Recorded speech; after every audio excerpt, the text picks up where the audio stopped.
Breaking news here in Washington, D.C., and I think the city is just as surprised, if not even maybe more surprised by this news than they were when Matt Gaetz was originally announced as Donald Trump's nominee for Attorney General. Gaetz announced this afternoon that he was withdrawing from consideration to be the next attorney general as he was doing a full court press here in Washington, D.C., meeting with senators and trying to secure their votes. I'm going to share my screen so that you can see right away what CNN is claiming happened. They're putting this somewhat subtly, but you can see highlighted there a paragraph in a story that they dropped this afternoon, shortly before Matt Gaetz announced he was backing out.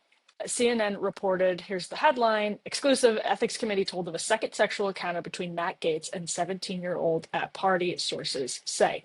So the story starts by saying the woman who says she had sex when she was a minor with then Rep. Matt Gaetz told the House Ethics Committee she had two sexual encounters with him at one party in 2017, sources familiar with her testimony tell CNN. The woman, who was 17 years old at the time, testified that the second sexual encounter, which was not previously reported, included another adult woman. She also testified to both sexual encounters in a civil deposition as part of a related lawsuit, sources said.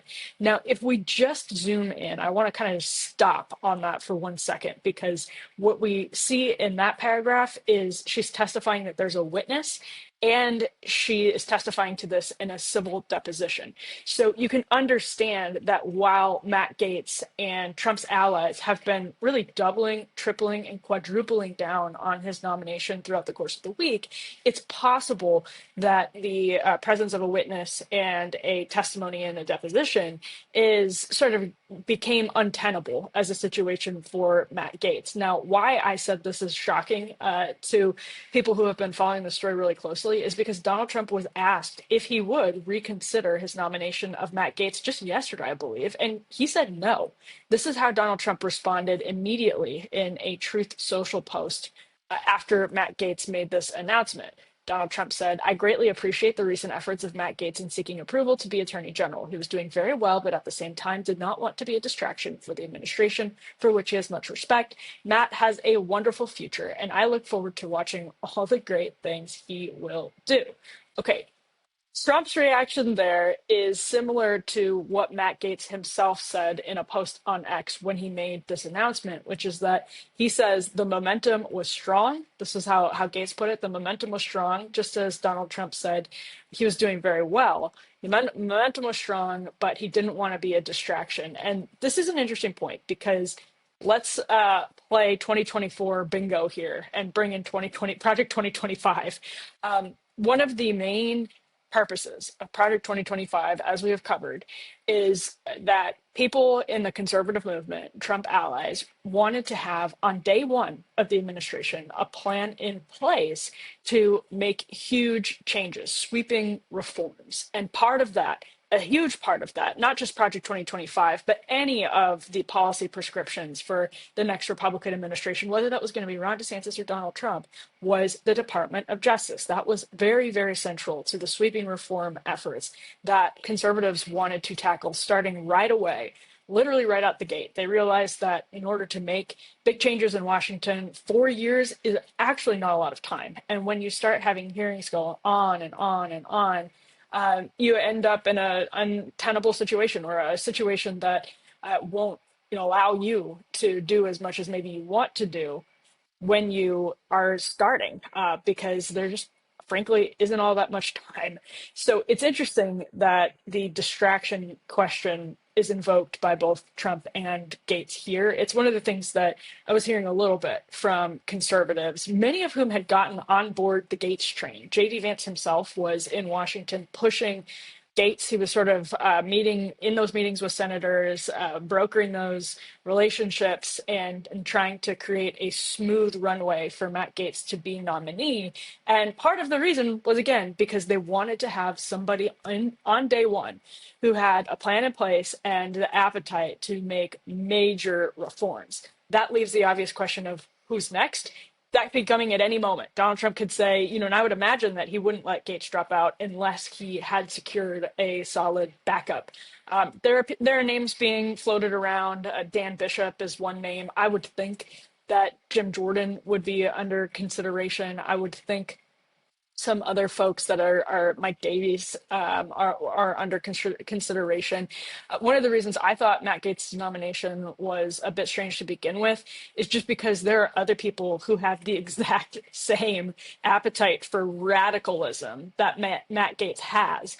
And that's not being used as a pejorative in this case. Matt Gaetz is openly wanting to make radical changes to the Department of Justice, given, most prominently what happened with the Russia collusion investigation, in which the Department of Justice really colluded with Donald Trump's political enemies, starting with the Clinton campaign, to leak damaging information to the press, to secure FISA warrants via the FBI improperly, as we now know. The Department of Justice obviously oversees the FBI. It's part of the DOJ.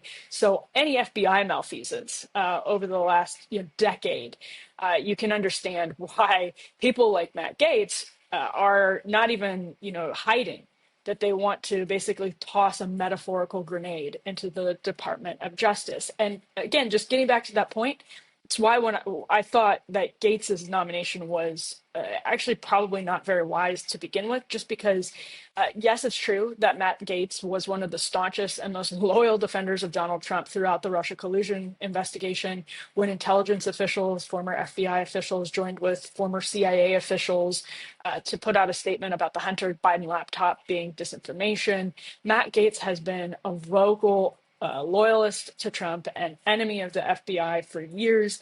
He is in the weeds on exactly what happened with the Russia collusion investigation. He's also very good on surveillance in a way that even people on the left, Li Feng, Matt Stoller, have noted. He's very supportive of people like Alina Khan on the antitrust front. He is a genuine populist.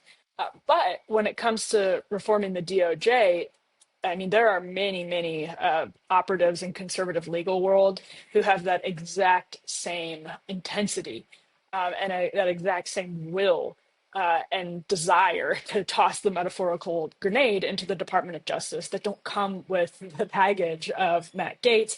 Matt Gaetz, obviously, as everyone has been following, was battling sexual misconduct allegations, one of which involved an allegation from a woman who says she was 17 at the time that they had sex.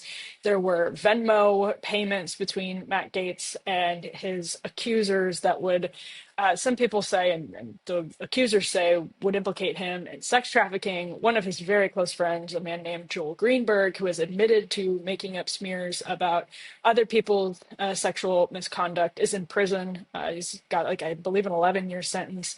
Matt Gaetz was hanging around Joel Greenberg. Some of this may be guilt by association, but some of this is where there's smoke, there's fire, and we still don't actually know, because the House Ethics Committee, which was investigating allegations, all of these allegations, was about to drop its report.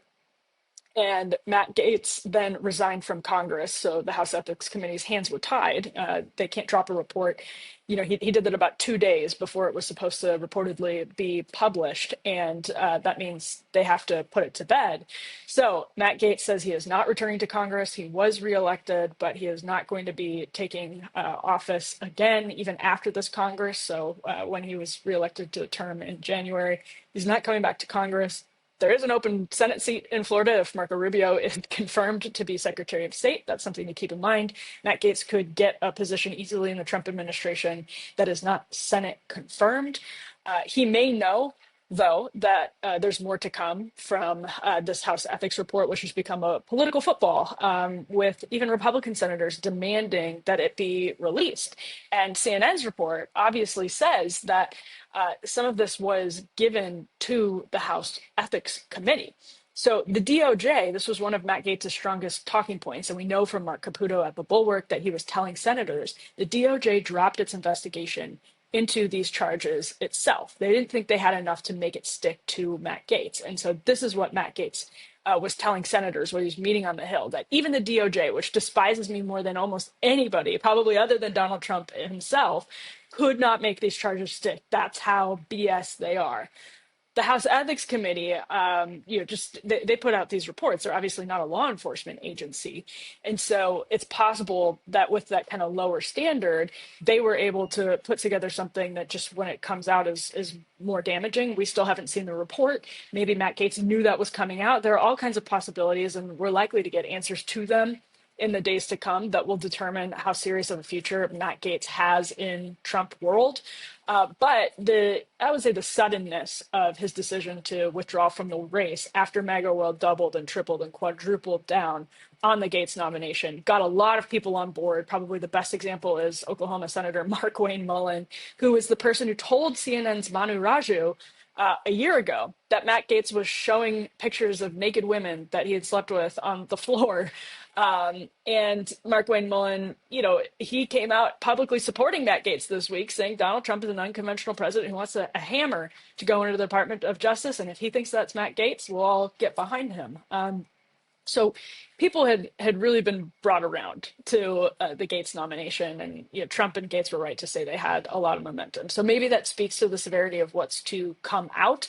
The severity of what's to come out doesn't necessarily reflect on the veracity of it, but I think when it comes to Matt Gaetz, and you're looking at these Venmo payments from a man in his mid 30s, even if these girls were lying about their age, which apparently is part of the story, it's hard to know exactly what to believe. But even if these girls were lying about their age and saying they were 18, it's a guy in his mid 30s flying them all around the country. One of his closest friends is Joel Greenberg, who is now in prison because he pleaded guilty to sex trafficking and all kinds of different crimes. So even if that's the case, you could, all that said, Matt Gaetz is known. You can talk to basically any congressional Republican. They'll tell you Matt Gaetz is known as kind of a sleazy guy.